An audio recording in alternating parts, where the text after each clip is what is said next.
Hey guys, so I have a quick video today about a Canva feature.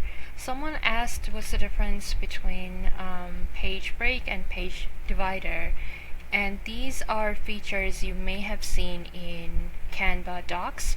So for example, if I were to start a Canva doc, the one that automatically resizes, basically responsive.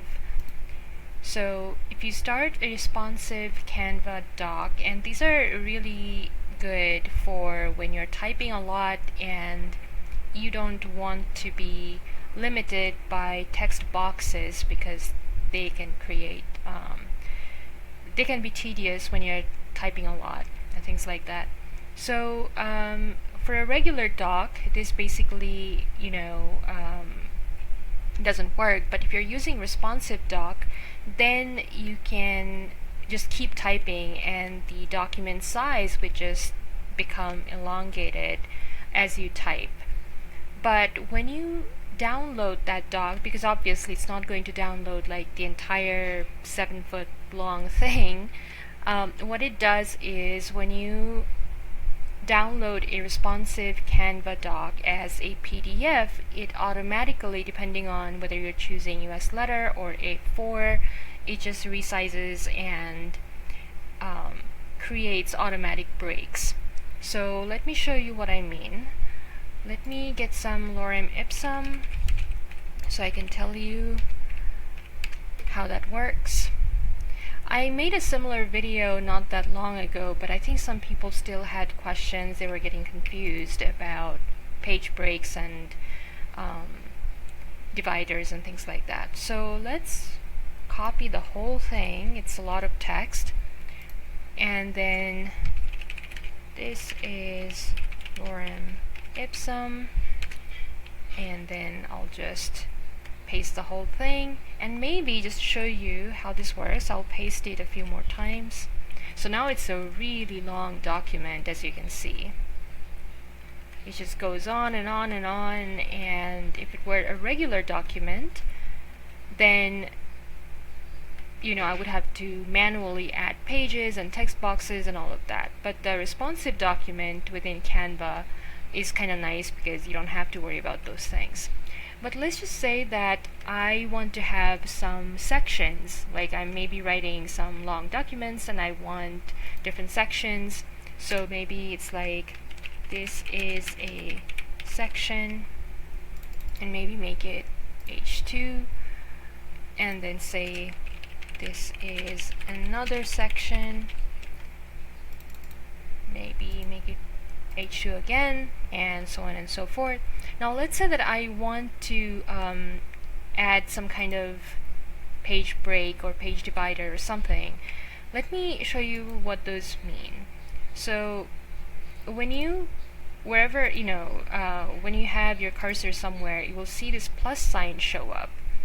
And when you click the plus sign, if you follow my cursor, the yellow blob, when you click that plus sign and then you scroll down, this pop-up will show up and you scroll down, and this is where the confusion begins. One of them is divider and the other one is page break. So when you click divider, it simply adds a horizontal line. That's it. When you download it, you will see that it's just a light gray horizontal line and nothing more than that. You can even change the color of the line. Like if you click on it, you will see this stroke color option will show up, and then you can kind of click on it and maybe choose a different color, and like so. So that's what a divider is. Now what is a page break? Now let's say that this is not just any section. This is let's say this is a new chapter, and then I make it H1 maybe. Now what is a new now here's the thing. A new chapter is something that you may want to start from a new page when it is downloaded. In a responsive document, until a few months ago, I would say a couple of months ago, there was no way to do that. Like, it would just be one long document, and then when you download it, it will just download and break the pages depending on what page size you select, and that's pretty much it. You had no control over, you know, starting a section or anything in a new page. But now you can do that using the page break. So again, wherever your cursor is, the plus sign shows up. So let's say that I want to add a page break here, and this is where my cursor is. The plus sign just showed up. I'll click the plus sign, and then I'll scroll down, and right under divider, again remember, divider is not a page break. Divider is just a horizontal line. Page break is when you want to insert a new page or start the whatever comes after the page break starts from a new page. So over here you just click page break, and right away, as you can see, it visually shows you that there is a break. Okay? Now when you download it, that's where you will actually see the difference. Now the rest of it goes like this. So let me show you what it looks like when you actually download the document. So let me go ahead and click share and then download, and then PDF standard. You can choose A4 or letter, legal, whatever. I'm just gonna keep it at default A4 and then download. And let's see. This is what it looks like when you download it. So as you can see, the divider is just there. Oops, opened up in Acrobat, but that's okay. So the divider is still there. It's a purple divider. If you remember, we changed the color of the divider from default gray to purple. But when you scroll down, remember where we entered the page break. It was right before this new chapter. And so that's where it ended. That's where it started the page break. Even though there was enough room in the previous page, there was a lot of room, but now it's just showing up as white space.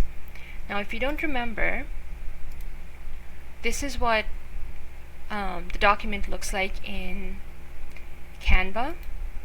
So you don't see any white space here in Canva because Canva, it doesn't really recognize the separate page size when you click responsive document.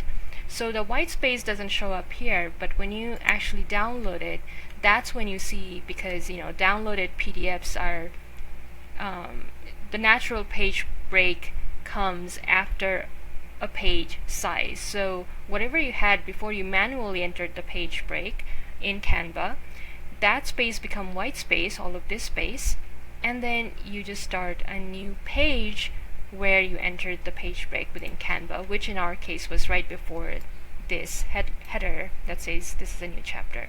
Anyway, so I hope this makes kind of sense, because I was getting some questions and it was starting to feel like people still had confusion about this. So hopefully this is now clear what it means to have a page break. It's simply you're choosing when you want a new page to start. That's it. That's all a page break is. And a divider is just a visual element. So when you want people to have like a clear visual division in your text, that's when you use the divider thingy. But the page break is adding a new page. That's it. That's all it is. So hopefully it's clear now, and I will see you with a different video some other time. Bye.